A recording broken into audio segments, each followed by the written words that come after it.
How to fix Equalizer APO not working. Now in this quick video, I'll show you troubleshooting steps or troubleshooting method for you to fix if your Equalizer and APO is not working. So the very first thing that you want to have to do is to open up the configuration editor of APO.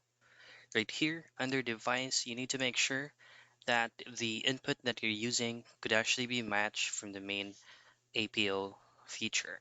So say for example, you're currently on a default speakers or headphones. Next is to go into your Windows search and type in APO. Now this time you're going to need to access the device selector. Choose on yes. And this one right here, you need to make sure that the device on your configuration editor and the device selector should match.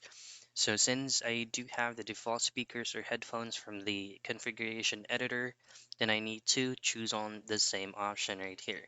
You need to tick this or check this box right here and then hit on OK. Once you've done that, go back into your Windows search and then access your control panel.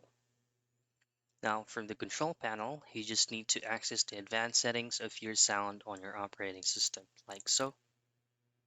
And then in here, since we're using the default headphones or speakers, then we're gonna have to access that once again. Right click and then properties.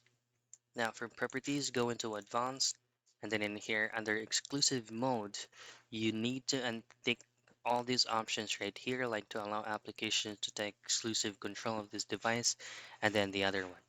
Hit on apply, hit on OK, and then simply restart your PC. And that's it. That's how you fix Equalizer APO not working.